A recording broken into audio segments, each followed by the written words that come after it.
सरकार को यह सफाई देनी होगी कि आपने बुलडोज़र किस हैसियत से चलाया, किस हैसियत से, आपकी हैसियत कैसे हो गई चलाने की, कैसे चला दिया आपने, किस कानून के तहत चलाया, कौन बीएनएस का वो धारा है जिसमें बुलडोज़र है हत्या के बाद, और वो भी नेक्स्ट डे। पूरी दुनिया की कानून व्यवस्था सर पटक के मर जाएगी। सुनते थे कि बलात्कारियों को 6 दिन में 8 दिन में सऊदी अरब में सज़ा मिल जाता, सुनते थे, देखा नहीं हमने, सुना हूँ। यहाँ तो 1 मिनट में मिल रहा फैसला। फिर बंद करो ना अदालत। 5-5 लाख मुकदमे क्यों पेंडिंग हैं? मैं जिस दफ्तर में बोल रहा हूँ, ऑल इंडिया यूनाइटेड मुस्लिम मोर्चा के दफ्तर में 2004 से लेकर अब तक 17 PIL सुप्रीम कोर्ट में दाखिल किया हूँ, एक पर भी फैसले नहीं आया। 2004 में PIL नंबर 180/2004। हमारा क्यों नहीं सुनते हो? बड़ा फैसला करने वाले अगर आ गए तो मेरा भी सुनो ना। 5 करोड़ से ज़्यादा मुकदमे पूरे भारत में पेंडिंग में हैं, और एक मुसलमान अगर मिल गया हत्यारा, जुआरी, और कुछ तो बाद में निर्दोष भी होता है, जो आपने मोहित खान का देखा अयोध्या में, बुलडोज़र चला दिया। मुस्लिम संगठनों से मेरी विनती है कि आप सर जोड़कर बैठकर सरकार को लिखकर सीधा सीधा दीजिए, टेढ़ा टेढ़ा नहीं। ये टेढ़े टेढ़े में देश टेढ़ा हो जाएगा। देश को बचाना है, समय नहीं है, बिल्कुल नहीं है समय। देश को अगर बचाना है, इस बुलडोज़र कार्रवाई को फोर्सफुल्ली रोकना पड़ेगा, फोर्सफुल्ली, ताकत से। मजाल क्या है कि लोकतंत्र के खिलाफ सरकार चलेगी और हम चुप रहेंगे, संविधान को सरकार कुचलेगी और हम चुप रहेंगे? नहीं चुप रह सकते हैं। संविधान को बचाने के लिए अगर जान की बाजी भी लगानी पड़ेगी तो हम लगाएंगे। संविधान कुचल रहे हैं आप, वनडे और 2020 खेल रहे हैं आप। एक लीगल प्रोसीजर होता है, एक विधि प्रक्रिया है न्यायिक। उस न्यायिक प्रक्रियाओं को छोड़कर जो भीड़ कहेगा वो आप करेंगे। भीड़ तंत्र से ये देश चलेगा। ये प्रशासन से मेरे आने को सवाल है जिसका जवाब प्रशासन को देना चाहिए। और मुस्लिम संगठनों से और मुस्लिम प्रतिनिधियों से मेरी विनती है कि बगैर विलंब के, बगैर देर किए इस पर अपना मौक़िफ़, अपना ओपिनियन स्पष्ट कीजिए। अब ढुलमुल रवैये से काम नहीं चलेगा। भारत का मुसलमान अब नहीं झेल सकता इसको। आप एक दिन में बुलडोज़र चला रहे हैं, क्यों, कैसे, किस कानून के तहत? यह सवाल है साहब। एक दिन में चलेगा कैसे? जब भी चलेगा तो कोर्ट के आदेश से चलेगा, और कोर्ट जाने की एक प्रक्रिया। अगर इलीगल कंस्ट्रक्शन है तो भी कोर्ट जाना पड़ेगा आपको। और इलीगल कंस्ट्रक्शन एक दिन में आपको कैसे पता चला? किसने एप्लीकेशन लगाया, किसने बताया, किसने डॉक्यूमेंट्स प्रोवाइड कराया? वो तो जे कॉलोनी है, सरकार ने बनाया उसको, वो कैसे इलीगल हो गया? हमको ये समझाइए ज़रा। वो जे कॉलोनी है, वो अनऑथराइज्ड कॉलोनियाँ भी नहीं है कि आप साबित कर देंगे। फिर ये सारी चीज़ें करके क्या संदेश दे रहे हैं? सरकार ये संदेश दे रही है, भारत के मुसलमानों, तुम 2 से 2 दर्जे के शहरी हो चुके हो। भारत के संविधान में, भारत के कानून में तुम्हारे लिए कुछ भी नहीं है। तुम सड़क छाप हो, तुम्हारा कोई नहीं सुनेगा। ये मैसेज नहीं जाना चाहिए मेरे भाई। 1-2 मुसलमान नहीं है भारत में, 20 करोड़ मुसलमान है सर, 20 करोड़ मुसलमान है। बांग्लादेश, पाकिस्तान से, इंडोनेशिया के बाद हम दुनिया के 2nd लार्जेस्ट पॉपुलेशन है मुस्लिम में। ऐसा संभव नहीं है कि हम देश में सरकारें ऐसी हो जो चाहे कि हम मुसलमानों पर जुल्म करते रहें और देश चलता ही रहे। ऐसा नहीं हो सकता। 20 करोड़ लोगों को बिल्कुल काट कर आप किनारे नहीं फेंक सकते। हाँ, भेदभाव चल रहा था, कांग्रेस के ज़माने से चल रहा था। हमारे साथ 100 मसला हुआ, हमने झेला, लड़ाई, झगड़े, दंगे, फसाद, आयोग गठन, सब कुछ होता है। लेकिन ये तरीक़ा कहीं से भी काबिल कबूल नहीं है, कहीं से भी काबिल कबूल नहीं है। इसलिए मुस्लिम प्रतिनिधियों को, धर्म प्रतिनिधियों को, और जो राजनीति में सक्रिय हैं सबों को बैठकर इस पर डू एंड डाई। सरकार से ये मंशा क्या है, मंशा ये पूछिए बैठकर। चमचागिरी करके जी नहीं पाओगे, ये भी याद कर लो। कोई अगर सोच रहे हो लंबी लंबी टोपी और लंबा लंबा कुर्ता पहन के अगर दुम हिला दिया तो कुछ मिल गया, तो तुमको तो कुछ मिल जाएगा। लेकिन इस दुनिया की तारीख को उठाकर देखो, बड़े बड़े लीडरों को छुपने की जगह नहीं मिली है। ये इतिहास है दुनिया का, कहीं उसमें तुम न शामिल हो जाना गद्दारों में। इसलिए खुलकर बात कीजिए अल्लाह के वास्ते। सरकार को ये जवाब देना चाहिए, डीसीपी साहब को भी ये जवाब देना चाहिए कि बुलडोज़र किस प्रक्रिया से चलाई गई। ये मेरा प्रश्न है, आपत्ति है बुलडोज़र पर। और वो भीड़ जिसने लूटपाट मचाया, जिसने आग लगाई, वो लोग कहाँ हैं? क्या कर रहे हैं, क्या उनके खिलाफ मुकदमा हुआ, नहीं हुआ, और अगर नहीं हुआ तो क्यों नहीं हुआ, एक, और अगर हुआ तो गिरफ्तारी क्यों नहीं हुई। ये 2 सवाल है। तीसरा एक अहम सवाल है आखिरी, आप लोग भी देश के ही हैं कि कोई बाहर के भी हैं इसमें? कोई पाकिस्तान बांग्लादेश से तो नहीं आए? बोलिए ना भाई, आप लोग सब भारत के हैं ना? भारत से सबको प्यार है कि नहीं है ना? तो आप लोगों का भी कर्तव्य बनता है कि मीडिया में पक्षपात मत कीजिए। ये हिंदू का मीडिया, ये मुसलमान का मीडिया, ये दलित का मीडिया, ये फलां का मीडिया, ये चिलां का मीडिया, ये राइट है, ये लेफ्ट है, ये फलां, ये क्या मतलब? ये क्या मतलब है? हम सब देश के हैं भाई मेरे, हम सबका कर्तव्य बनता है कि हम सच को दिखाएं। मीडिया में चल रहा है एक HRD, बताऊंगा नहीं, मैं बार बार उस धर्म का नाम लेता हूं, मुझे लगता है यहाँ चोट लगती है। मेरे हिंदू भाइयों, आपका अपमान कौन कर रहा है ये भी अब आपको समझना होगा। आपका नाम ले लेकर जो गुंडागर्दी की जा रही है, जो धर्म को बदनाम किया जा रहा, ये आपको ही संभालना होगा, हम नहीं संभाल सकते हैं, ये आप संभालेंगे। उसका वीडियो वायरल हो रहा कि इस ईद में खून की होली खेलेंगे। क्या ये मैं अपनी तरफ से बोल रहा हूँ क्या?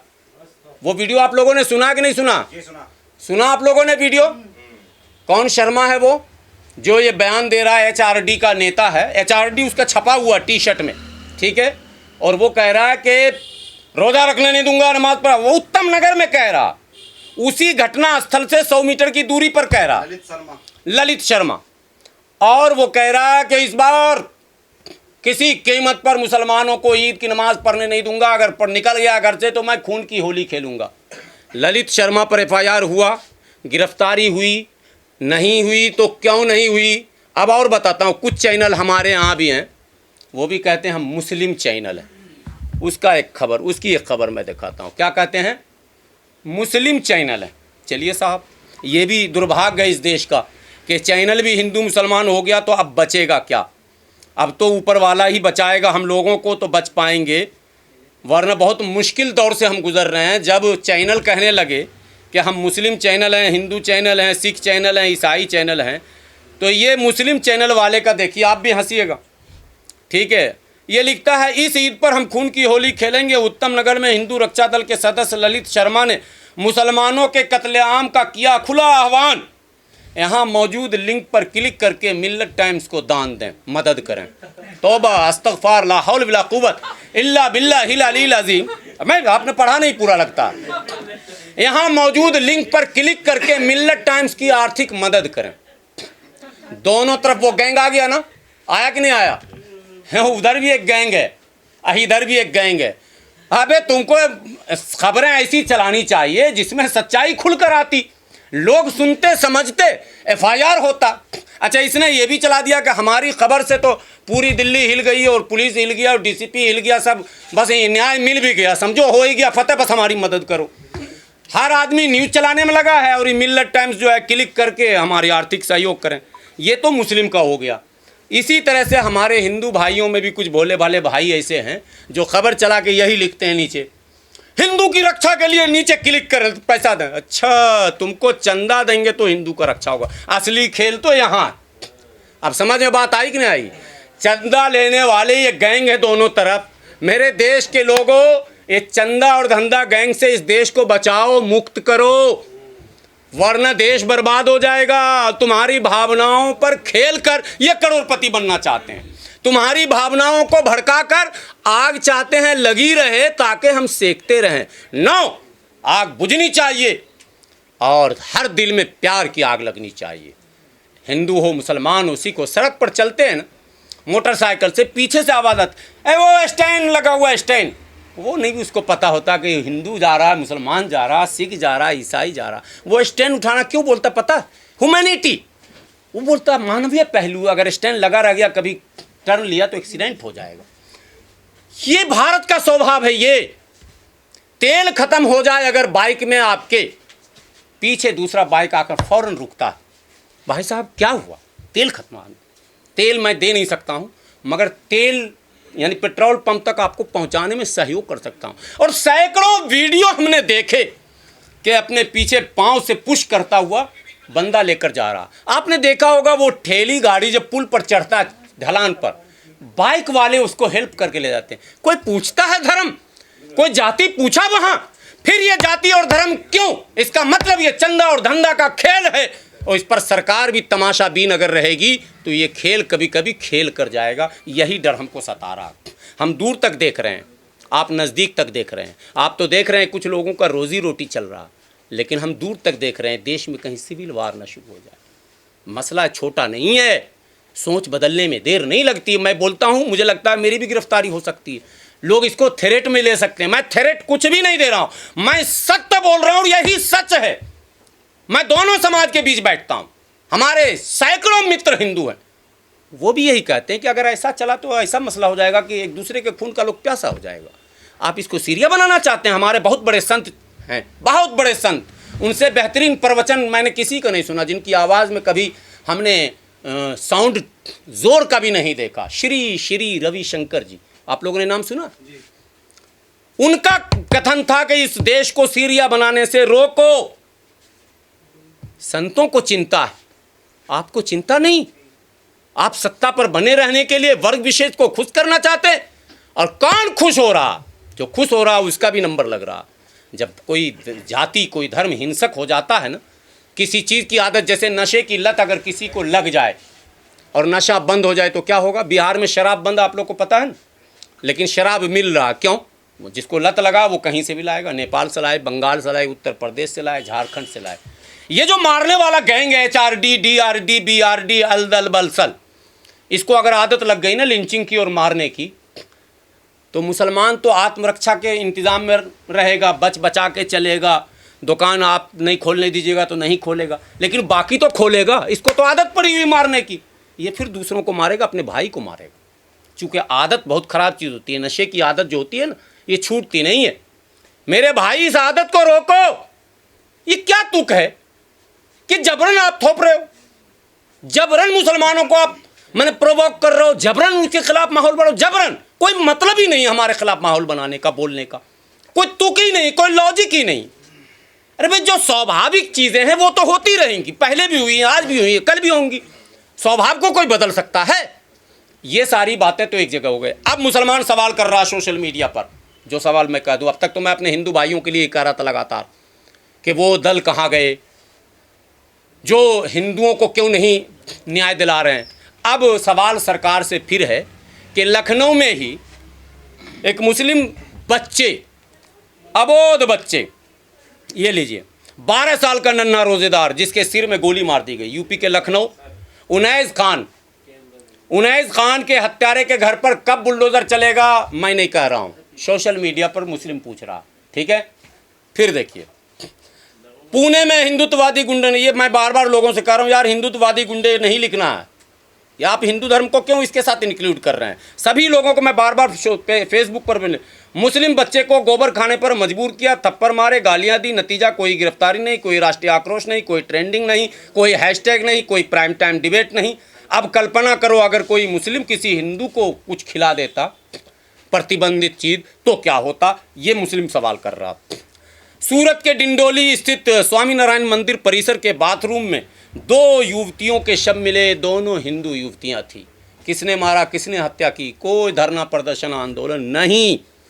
बिहार के मधुबनी में इंसाफ मांगने की 38 वर्षीय एक मुस्लिम महिला रोशन खातून जो रोज़े से थी, मुखिया के पास गई न्याय मांगने। मुखिया ने हाथ पैर बांध के उसको मारा और उसको जब प्यास लगी तो मूत्र पिलाया। कोई बुलडोज़र मुखिया के घर अभी तक नहीं गया। तो अब सवाल ये पैदा होता है, ये भीड़ है, देखिए पुलिस खड़ी है और वो तरुण के हत्यारे के घर को जो है आग के हवाले किया गया। ठीक है, मैं नहीं कह रहा हूँ, कई चैनलों ने चलाया, छोटे मोटे जितने भी चैनल होते हैं। तो अब सवाल सैकड़ों हैं मेरे पास। मैं सोशल मीडिया पढ़ते पढ़ते पागल हो जाएगा आदमी। पूरी रात मैं पढ़ रहा था कि ये क्या हो रहा है देश में। इसलिए मेरा ये सवाल सरकार से बना हुआ है, आप लोगों के माध्यम से, देश के हिंदू भाइयों से, देश की सरकार से, देश के मुस्लिम भाइयों से। मुस्लिम भाइयों से फिर मैं जबरन अपील करता हूँ, आपको किरदार पेश करना पड़ेगा, आपको अपने गुफ्तार में नरमी लानी पड़ेगी। आप जो जिस अकड़ में रहते हो ना कि कानून का राज है, वो अकड़ नहीं चलेगा। कुछ इंसानियत का भी राज स्थापित करने में सहयोग कीजिए, चूँकि इस्लाम ने इंसानियत का भी दर्स दिया। सब जगह ये कहानियाँ सुनाई जाती हैं कि हमारे नबी के जिस्म अतहर पर बुढ़िया जो है कूड़ा फेंकती थी, सुनाया गया ना आप लोगों को, कूड़ा। और एक बार कूड़ा नहीं फेंकी, हमारे नबी खैरियत पूछने चले गए, क्या भाई कहाँ चली गई बुढ़िया, आज कूड़ा नहीं फेंकी। पता चला बीमार है, वो यहूदी थी। इस्लाम के इस किरदार को कब पेश करेंगे आप, कहाँ पेश करेंगे, ये मुसलमानों से मेरा सवाल है। रंग फेंक दिया और आप आक्रोशित हो गए, गलत नहीं होना चाहिए। हाँ, एक गाजीपुर में वृद्ध मुस्लिम की पंडित जी ने गोली मारकर हत्या कर दी, उसी रंग के प्रकरण में। रंग को लेकर धरपकड़ हुआ था, दोनों में तुतुमय में हुआ था, पुलिस पकड़ के ले गई थी, मुल्ला जी को पीटा उटा भी गया। वो सब उसके परिवार का जो बयान है, मैं अपनी तरफ से कुछ नहीं जानता हूँ, उसकी तहकीक मैंने की नहीं। और उसके बाद पंडित जी नहा धो के आए, बंदूक लेके आए। अब पता नहीं पंडित जी के पास बंदूक कहाँ से आ रहा है, ये सब आरोप तो मुसलमान पे था, लेकिन आजकल छुरा चक्कू बंदूक सब उधर ही जा रहा। और उन्होंने दिन दहाड़े गोली मार दी। बहरहाल वो गिरफ्तार हो गए हैं। अभी एक बिहार का वीडियो आ रहा, एक सांस में उसमें 7 पंडित का वो नाम ले रहा, 8 पंडित का, ठीक है, वो दोनों घायल अवस्था। मैं इस पर ज़्यादा जाना नहीं चाहता हूँ, वीडियो तो मेरे पास 150 रात मैंने जमा किए थे वीडियो, लंबी चौड़ी कहानी है, लेकिन लोग समझते हैं, सारे समझदार हैं। मैं आखिरी में हाथ जोड़कर विनती करता हूँ, ये देश सबका है, आपका भी हमारा भी। आप बड़े भाई हैं, हम छोटे भाई हैं। बड़े भाई का बड़ा कर्तव्य है, छोटे भाई का छोटा कर्तव्य। कभी बड़ा भाई छोटे भाई के शरारत पर हंसकर मुस्कुराकर माफ़ भी कर देता, ये बड़े भाई का भी कर्तव्य बनता है। और छोटे भाई को बड़े भाई का एहतराम करना चाहिए, अदब करना चाहिए। हिंदू भाई हमारे बड़े भाई हैं, मुसलमान उसका छोटा भाई है इस देश में। ये दोनों भारत माँ के सपूत हैं, और भी सपूत हैं, और भी छोटे भाई हमारे यहाँ हैं, उससे भी छोटे हैं, उससे भी छोटे हैं। हम कई भाई हैं हिंदू, बहुत न सुनते थे, क्या हो गया पता नहीं, अब नए नए गाने आ गए। पहले तो होता था भारत माँ के 4 सिपाही, हिंदू मुस्लिम सिख ईसाई। अब है जहाँ मिले मुस्लिम 4 भाई वहीं लगाओ दे पिटाई, नया नया नारा चल गया। ये क्या मतलब है यार, नया नया क्यों चला रहे हो? इतना अच्छा अच्छा नारा था, उसको चलाइए। तो ये मेरी हाथ जोड़कर आप लोगों से विनती है, मुसलमानों से भी, हिंदुओं से भी। और हम लोग डीसीपी से साहब से मिलने जाएंगे, एक शिष्टमंडल हमारा तैयार हुआ है, हम लोग डीसीपी साहब से बात करेंगे, डिटेल लेंगे। चूँकि मुसलमानों के बीच कन्फ्यूज़न है कि भाई क्या क्या हुआ, उसका क्लियरेंस नहीं हो पा रहा। तो जब तक टीम डेलीगेशन मिलेगी नहीं, डीसीपी साहब पूरी बात बताएंगे, फिर हम लोग पब्लिक के बीच आकर बता देंगे। हालांकि हमें पता है कि पुलिस अपना कर्तव्य निभा रही है, लेकिन दबाव में है। दबाव का वीडियो भी कल आया, एक खटिक नेता हैं, उनका वीडियो आया। उन्होंने कहा कि केंद्रीय गृह राज्य मंत्री जी से मैंने फ़ोन करवाया। भाई छोटा मोटा मसला नहीं है, केंद्रीय गृह राज्य मंत्री आप समझते ही हैं, उनका फ़ोन जब आ गया तो अब डीसीपी साहब बेचारे क्या कर सकते हैं, ये हम लोग भी समझ रहे हैं। लेकिन इतना दबाव गृह मंत्री जी, प्रधानमंत्री जी, गृह राज्य मंत्री जी, मुख्यमंत्री जी, दबाव उतना ही डालिए पुलिस पर जितना पुलिस को लगे कि ट्रांसपेरेंसी बनी हुई है, पारदर्शिता बनी हुई। इतना दबाव मत डालिए कि वो पूरा पलड़ा झुक जाए और वन साइड दिखने लग जाए। इससे लोकतंत्र का मजाक उड़ने लगता है, तमाशा। ये जमहूरियत में ये तमाशा कहीं से भी काबिल कबूल नहीं है, नहीं होना चाहिए। बहुत बहुत शुक्रिया। जो सवाल आपके हैं वो कर सकते हैं।